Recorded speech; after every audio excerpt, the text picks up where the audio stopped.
পুরোহিতের কথা শুনে সব সত্যি জেনে গেল শ্যামলী আর অনিকেত। সম্পূর্ণ জানতে ভিডিওটিতে একটি লাইক করে প্রথম থেকেই দেখতে থাকো।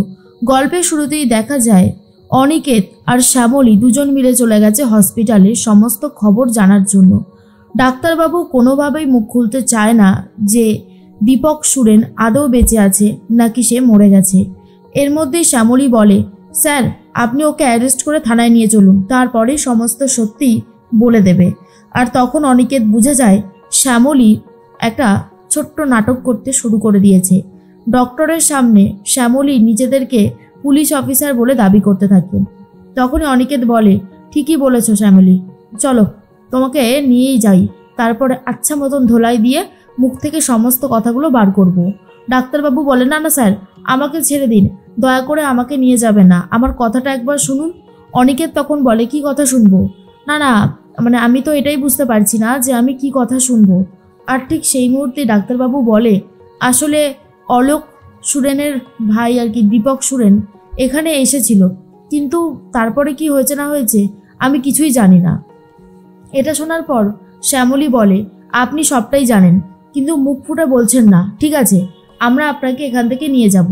এরপর ডাক্তারবাবু আরও ভয় পেয়ে যায় আর বলে, দীপক সুরেন নামে এখানে কেউ আসেইনি ট্রিটমেন্ট করাতে।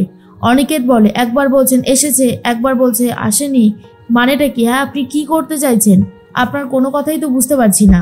ডাক্তারবাবু বলে, আপনি একবার রেজিস্টারটা চেক করে দেখুন, তাহলেই বুঝতে পারবেন।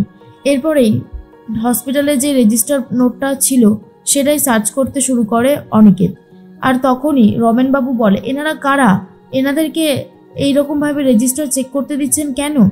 ডাক্তারবাবু বলে, এনারা অফিসার, ওনারা ওনাদের ডিউটি করছে, ওনাদের ডিউটিটা ওনাদেরকে করতে দিন।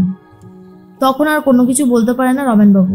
এরপর অনিকেত আর শ্যামলী ভালো করে সার্চ করতে থাকে, কিন্তু তেমন কিছুই পায় না। আর সেখানে লেখাও নেই যে দীপক সুরেন সেদিনকার হসপিটালে ভর্তি হয়েছিল।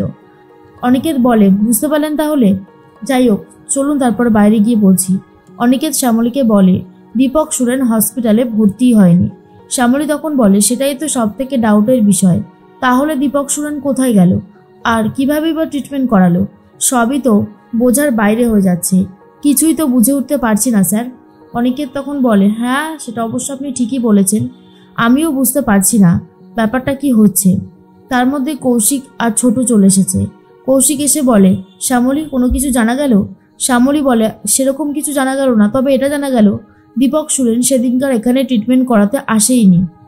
অনিকেত বলে, আচ্ছা ওরা কি ডাইরেক্ট তাহলে শ্মশানে নিয়ে গিয়েছিল?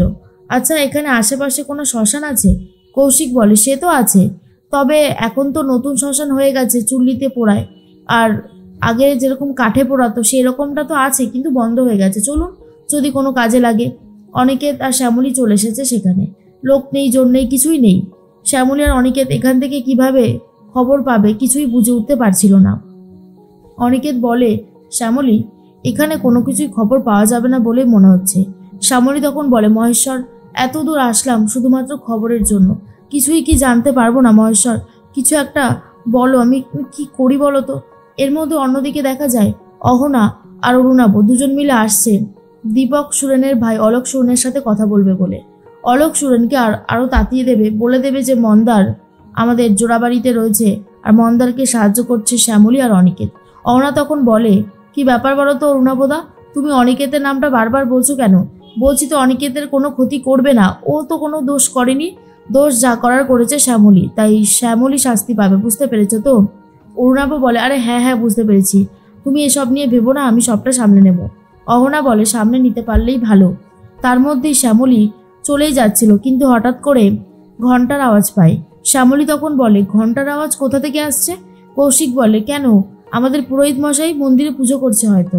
শ্যামলী বলে, সেই পুরনো পুরোহিত মশাই এখনো আছে? কৌশিক বলে, হ্যাঁ তো এখনো সেই পুরনো পুরোহিত মশাই রয়েছে। শ্যামলী তো শুনেই চলে যাচ্ছে আর বলে, পুরোহিত দাদু ভালো আছো তো? পুরোহিত দাদু বলে, শ্যামলী তুই এসেছিস? হ্যাঁ আমি তো খুবই ভালো আছি, তুই আমাকে নতুন একটা জীবন দিয়েছিস, সে কথা কি আমি ভুলে গেছি? আমার সবটাই যে মনে আছে। শ্যামলী তখন বলে, জানো তো এই শ্মশানে আসলেই পুরনো কিছু কথা আমার মনে পড়ে যায়। সেই মা বাবাকে এখানে পোড়াতে এসেছিলাম, মনে পড়ে যাচ্ছিল সেই দিনের কথাগুলো, কতটাই না অসহায় ছিলাম।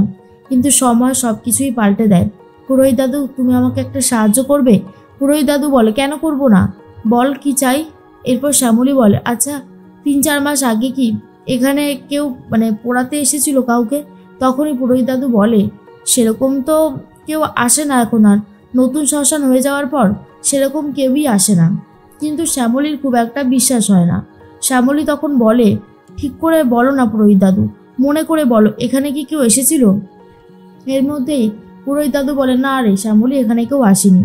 শ্যামলীর বিশ্বাস হয় না। শ্যামলী পুরোহিত দাদুকে বলে, তুমি তো বললে যে আমি তোমাকে নতুন একটা জীবন দিয়েছি, আমি এখন কিছু চাইছি আর তুমি দেবে না, সেটা হতে পারে বলো? আমার মাথায় হাত রেখে বলো তো। এরপর এই পুরোহিত দাদু কিছু বলতে পারে না।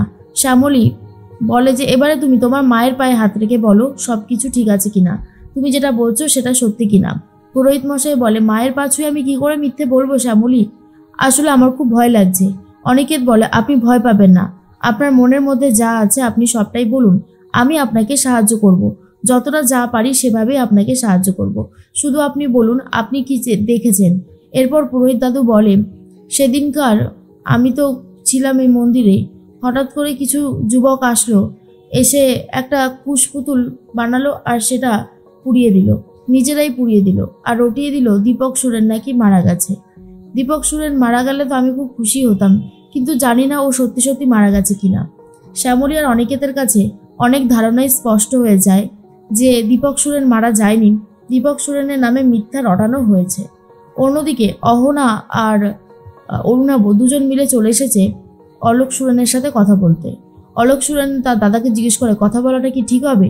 দীপক সুরেন বলে, হ্যাঁ, আগে কথা বলে দেখ কি বলতে চায়। অলোক সুরেন বলে, কি ব্যাপার বলুন তো? অহনা অরুণাভ বলে, আমরা সেই কলকাতা থেকে এসেছি মন্দারের ব্যাপারে খোঁজ দিতে।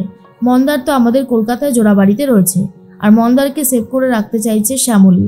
শ্যামলী সাথে আরেকজন আছে, ওরা দুজন এখানে এসেছে, তবে শ্যামলী খোঁজ খবর নিচ্ছে। আর এটা শোনার পর বলে, শ্যামলী নামটা খুবই চেনা চেনা লাগছে, ওই মন্দারের সাথে যার বিয়ে হবার কথা ছিল।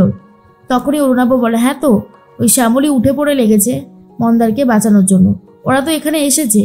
দীপক সুরেন মারা গেছে কিনা বা দীপক সুরেনকে কিভাবে মারলো, প্রোটেকশনের জন্য মেরেছিল কিনা, এই সব কিছু তথ্য জানতে এসেছে যাতে মন্দারকে বাঁচাতে পারে। সবটা শোনার পর অলোক সুরেন অনেক অবাক হয়ে যায়। অন্যদিকে শ্যামলী, কৌশিক, ছোটু আর অনিকেত কথা বলতে থাকে। শ্যামলী বলে, স্যার এই দীপক সুরেন হয়তো মারাই যায়নি, তাহলে তো স্যার আমরা মন্দারকে আরামসে বাঁচিয়ে নিতে পারবো, তাই না? অনিকেত বলে, সে তো পারবো, কিন্তু তার আগে প্রমাণ লাগবে, প্রমাণ ছাড়া আমরা এক পাও এগোতে পারবো না, যত তাড়াতাড়ি হোক আমাদের প্রমাণ জোগাড় করতে হবে।